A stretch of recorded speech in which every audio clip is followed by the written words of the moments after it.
So today I have Mr. Matt Kiernan here to talk about the Riley's qualifiers. I've seen the Riley's qualifiers over years and years at the UK Open, and they always add something different to what is one of my favourite tournaments on the calendar. I mean, you turn the clocks back, and there's so many names that have gone on to do great things in the world of darts. How do you look at the Riley's qualifiers, and it's something you look forward to as well? Yeah, I think that's right, Josh. I think it is my favourite event of the year. I think it taps into that perennial fascination that we all have with football and the FA Cup. There's always something quite fascinating about seeing the non-league, or the quote-unquote, in this case, amateur players, and seeing how they fare as they progress up the ladder and play the big names, the bigger names that we see week in and week out. And I think the thing is with Riley's is that up to this point, even before the tournament has started, we've seen at the very least 1,600 players take part in this. That's 16 qualifying tournaments, at least 100 people at each. Some have had more, some have had less. I think this year we're going to talk about them in detail in a sec, aren't we? But it's a really nice batch of qualifiers. It isn't, as people have pointed out on social media, just a whole load of ex-tour card holders. There are 3 in there. And then the rest, well, there's 8 debuts, and 7 of the 16 didn't do Q school. So if you're looking at a pure quote-unquote amateur, then I think that's really nice. And I think the thing is with Riley's qualifiers is that it does give you a really good insight into what might be coming down the line. So obviously people look at Rob Cross and the success that he's had. And, he was a Riley's qualifier in 2016. And then just a couple of years later, he was in the final against Nathan Aspinall. Now, that's an incredible story. Fallon Sherrock has won one of these. I think that's an often underreported achievement of hers. I think that was in Riley's Wolverhampton when the tournament started at midday and finished at midnight. Yeah. Not great, but it's incredible. And then, of course, you've got the likes of Callan Ridds, Chris Dobie, Glenn Durrant, and many others that have come through in the past. And more recently, last year, 2 members of the class of 2022 from Riley's qualifiers, Graham Hall, Adam Warner. Those 2 are now on the tour in their own right. So there's so many really interesting tidbits to take from it, really, and nuggets that we can all enjoy as part of this. You mentioned it's sort of becoming sort of a second tier of professional players getting into the UK Open in previous years. And I think that's something that I noticed over the last 2 or 3. You look down the list of Riley's qualifiers, and they're names that you've seen on the tour, they're names that you've seen in the WDF, they're names that have won challenge tours. And that's not really, for me at least, what the Riley's qualifiers are about. But you look down the list of qualifiers that we've got this year, and you mentioned it then, and there are some names that I admittedly have not seen play before, or maybe not even heard of. And I think that, although from my point of view is probably poor knowledge, it's good that you've got that sort of difference and that variety in this year's field. And that's just something that we look forward to in the UK Open. It's great to see again. Yeah, I totally agree with that. And I think the shame of it is that on the ITV coverage that we get, that really doesn't come across, I feel, as much as it should do, because all these players, they've won probably at least 6, likely 7 or 8 matches just to get to this point. There's been all day in a venue. Many people have travelled a long way. For example, Lewis Gurney has travelled from Sussex to go to Chester to then qualify, for example. So it's real commitment from them all, and those quote unquote amateur qualifiers, they're the ones that haven't gone to Q school, right? They're the ones we're really talking about. it's an amazing achievement for them, and obviously, and I'm going on Thursday in preparation for the Friday. Can't wait, and I will hopefully get the chance to talk to them and interview them, because it's a really big deal for them. It may be the biggest and only, hopefully not, of course, but it might be the biggest and only tournaments that they do. And I'm sure they'll have friends and supporters that will travel all the way to Minehead to cheer them on. It's a really fantastic achievement. Yeah, fantastic achievement for all the Riley's qualifiers that have come through. Right then, we'll have a look at a few of the names that have made it through this year. And a couple that I want to pick out initially are some of the young players that have made it through. A couple of them being Luke Littler, who was one of the first names, I believe, through, the current JDC world champion. He missed out on Q School. I think he turned 16. Was it a week later or a few days later? So unfortunate for him, because I think he would have been fairly hotly tipped to get a tour card. And Thomas Banks, who lost to Luke in the JDC Super 16 final at the Masters. Another player who seems to have a really, really solid throw, sort of a wise head on young shoulders. I think he's just 16 years of age as well. And the experience they're going to gain from playing at the UK Open is going to be absolutely huge, especially if they do manage to get on a stream board. And I know they're all stream boards this year, which is, I'm sure we'll talk about, is fantastic news. But if they get onto that Reds Bar, or you never know it, onto the main stage, that's some experience for a 16-year-old kid, isn't it?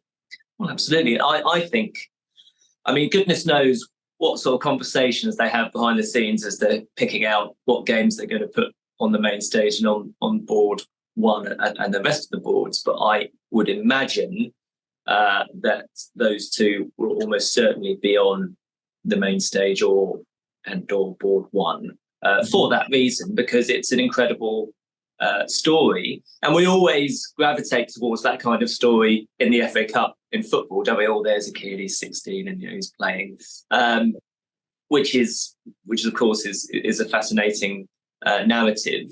At the same time, of course, we always have to be careful when talking about youth players, because they are younger and they're obviously very early on in their careers. So if they do go up and freeze, well, they do have plenty of time to recover from that. And of course, in terms of the development in the long term, there's no guarantees, although it's going very well for both of them at the moment.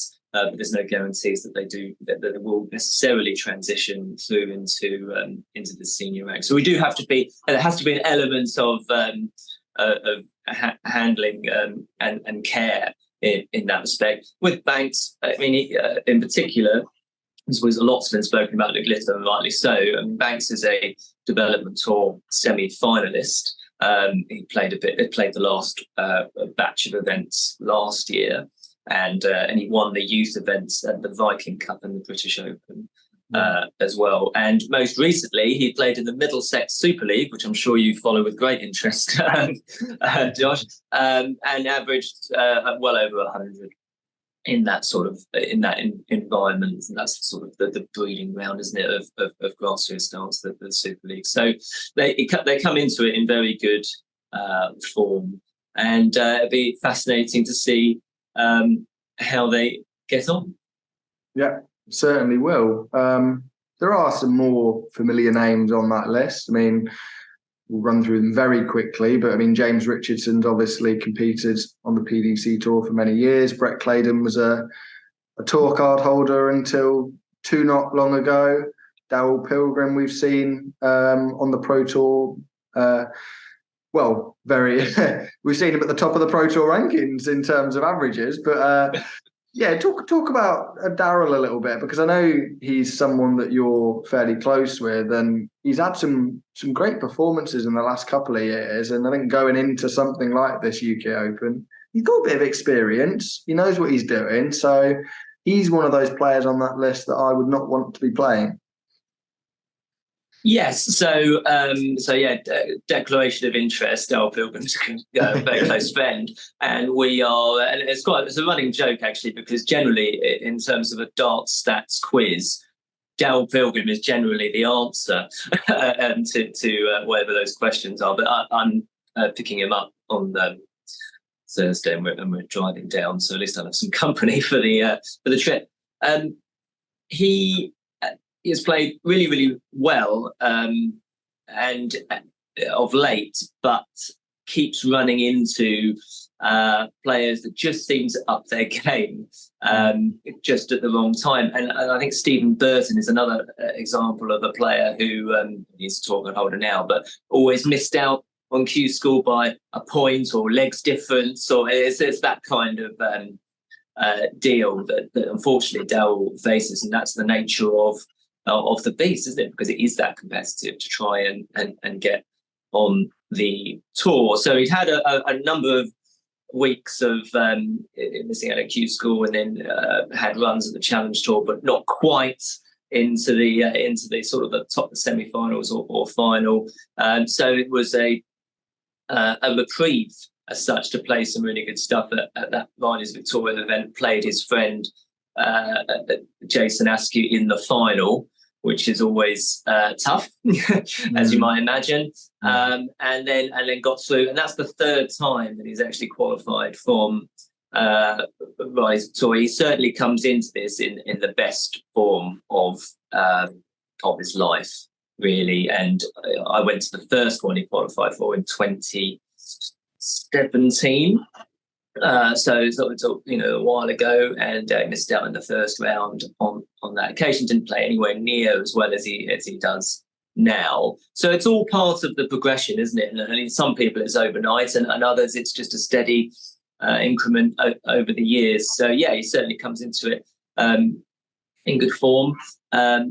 Just to mention those other two players that you mentioned there, or James Richardson, of course. The dream draw we want is James versus Josh, is it not? Because Josh Richardson, of course, qualifies through his development tour ranking from last year. So that's the first time we've had a father and son in the UK Open for a while. I can't think of when. I mean, obviously there's the Monks, Aaron Monks in it, of course, as a tour holder.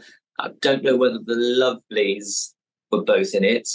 I'll have to have a look, but I'm fairly certain in saying that the Richardsons, as a father and son, is going to be interesting. They both start in the first round insteadly, so that's the one we're looking for. And then Brett Claydon, well, he has dropped off the tour, and it came to a very competitive field in Norwich. Norwich is always one of the more popular venues. Very always gets close to being reaching the cap, because they've capped them this year at 150, some of the venues, and just squeezed past Matt Good. Matt Good, of course, was the player who hit a 9-darter in Norwich last year and was very unlucky not to get through this year. I think he did 4 of the tournaments and didn't, and just missed out. So so Brett Claydon comes into it. It's very dangerous. He'll be the first to admit that he hasn't had as much success as he would have liked in Minehead, but I'm sure he'll be able to put that right. It's his 5th visit to Minehead. It's James Richardson's 8th, I think, as well. So, you've got some very seasoned campaigners there. Yeah, James is one of those players that they're not going to want to face in the draw. He's got that experience factor. Being up on that stage isn't going to affect someone like James. Are there any other names that you want to pick out? I mean, I'm not sure who you've seen over the last few weeks while the qualifiers have been going on, but I run down that list and I say there are a couple of names that do ring a bell, and there are a couple of names that don't particularly ring a bell with me. But are there any other names that you'd like to pick out that maybe we'd like to see have a run in Minehead? So the two other finals that I saw in person, and the videos on my YouTube, so do go have a look. Stuart White and Harry Lane. Stuart White's a good story, so he'll probably have the whole of Oxfordshire county team down with him in Minehead, playing some really good stuff. He's recovered from dartitis. And so very much on the comeback, didn't go to Q School. I think he would have certainly fared be challenging if he had gone, based on what I saw, because he played some really, really good stuff at Victoria in that first one that I played in. And he played Lewis Gurney in the final. The two of them were clearly by far and away the best players in the venue at that point. And so it was sort of the dream final. And then Gurney, who would then qualify from Chester, he would go back. So Lewis Gurney would then go back to Victoria. A couple of weeks later, lose in the last 16 to Mike Gillett. And then he would go from Sussex to Chester and Liverpool, because Chester and Liverpool were on the same weekend. And Gurney would qualify from that. I don't know how many miles it is to travel from Sussex to Chester, but it's a long way. So it was a well worth the trip for Gurney. And Gurney's another young player who, again, he missed out on a tour card by one order of merit point. So it just goes to show, doesn't it, that this could be it can act as a reprieve. The other player that I saw in the final, that was Q2 at Victoria, was Harry Lane. So from the Isle of Sheppey, and I'm sure he'll have all of the Sheppey Super League behind him in Minehead. It's great support for him. Again, here's a player who, he was in Q School Stage 1. He won a couple of games, but lost the others, so didn't progress through to Stage 2. Then turned it around slightly at the Challenge Tour, got a few more wins under his belt, a few board finals, but nothing beyond that. And then went to Victoria and played some really good stuff, and ended up playing his finished closely to qualifying before, played his good friend Mark Legg in the final, which is again playing him 8 for a place at the UK Open is never nice. But hit back-to-back 13 darters to qualify. So it is a lesson, I think, for people that go to Q School and it doesn't pan out. You can turn it around at Riley's qualifier. It could be another pathway in to reaching the levels that you want to. Yeah, I think it is another pathway. It's not in terms of a consistent pathway like a Challenge Tour or a WDF, but playing in these tournaments is experience for these players, having the chance to reach a major tournament in the PDC. And if they do reach these major tournaments, then it all acting as experience moving forward, I guess. So, we look forward to seeing all those players on stage and on stream, indeed, on Friday afternoon. Something we mentioned right at the start, it might have been off camera actually, is the prize money now in the UK Open, which has been increased. And that first round match will be a straight shootout, essentially, for £1,000 for these players. So that's going to put them in the green, many of them, if they win that match. Pay back the long train journey or the long drive, whichever it is, down to Minehead. Just positive, really, that they're getting their money back for what is a long old slog getting to the UK Open, depending how many qualifiers you've been to. Well, exactly. I think there were two really positive moves that the PDC had made, and obviously all of us in the darts media, our job is to hold the PDC to account, but praise is very much due in this case, the fact that the second round, those that get into the second round get £1,000. It is a straight shooter, as you say. Now, there is a protected argument that goes on to say, well, actually, shouldn't everyone get something? But that's probably a discussion for another day. Let's not get drawn into that. But it is great to know that you can go up there and if you do win a match, win £1,000, and for a lot of those players, that will be the biggest amount of money that they've probably played darts for. With that potential prize. So it does add an extra element of spice, I think. It's obviously also great news that all the boards are streamed as well, so that helps, and I think that really adds to it. So hopefully they can all have a nice record of having been there, really. So, hopefully that comes to fruition, and the touch wood, the streaming service doesn't crash under the added bandwidth and requests from people that are going to be watching. I just want to mention two other players, which I think is quite nice. I know we can't draw them all, but two quite nice stories. Noel Grant, who has qualified. Well, he has actually been in the UK Open before in 2010. So this is a first return for him. He lost out to a young player called Ricky Evans in 2010, who you may have heard of. So that's his first returns to the UK Open on this occasion. So that's exciting. And another lovely grassroots darts story, I think, is Gary Davey, who is the Lancashire captain, Lancashire County captain. And I always think that's really lovely because when you think of grassroots darts and county darts, the captain is often involved in, I would imagine, setting up the venue, chasing the team, trying to organise the squad, and it's not just going on stage and playing. It's all those other sort of multifaceted sort of voluntary role. So I think that's lovely that someone like that has got through and qualified and have that moment in the sun, really. You mentioned the streaming setup this year. I think it's something that fans have been wishing for well, pretty much since I was involved in the sport, to be honest. You'd see tweets and you'd see messages of people, why isn't this game streamed? Why isn't this game streamed? And now, suddenly, every single game at the UK Open is going to be available to watch. That's a huge step forward.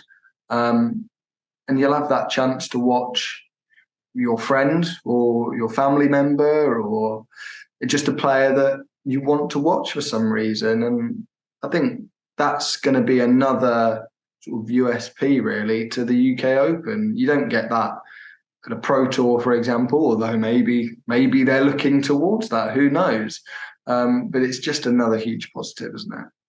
Oh, it's incredible, and it's the one thing I think. I mean, it's very hard to unite darts social media, isn't it? But it's the one thing that everyone was fully behind in any sort of streaming that they can do. And I mean, you would imagine it will just be two fixed cameras, but even that will be perfectly fine, quite frankly, because it is.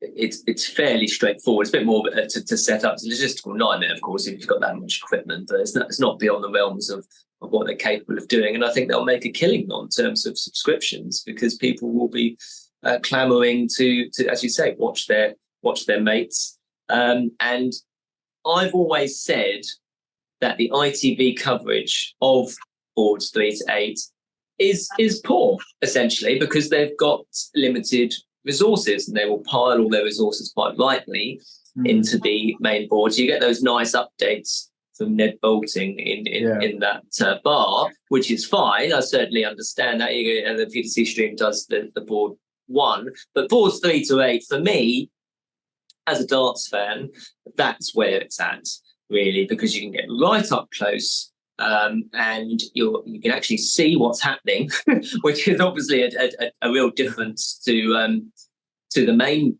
stage, where you basically was always. I always think of Aliens Land. And I'll say, what is this? Because everyone in the stadium, everyone in the arena, well, they're watching it on a big screen. You can't actually see what's happening. I always think that's peculiar, but it's still obviously very successful, of course. But so if you are in boards 3 to 8. It is great. And if you're ever thinking about, if you've never gone and you're thinking about going, then you definitely should, because you and I, Josh, have missed out on the chance of when it was in Bolton, which was a real fans event. And, and every single player that you speak to that's done Bolton and has done Butlins Minehead, and you say, which one do you like better, Bolton or Butlins Minehead, they will all say Bolton. All of them.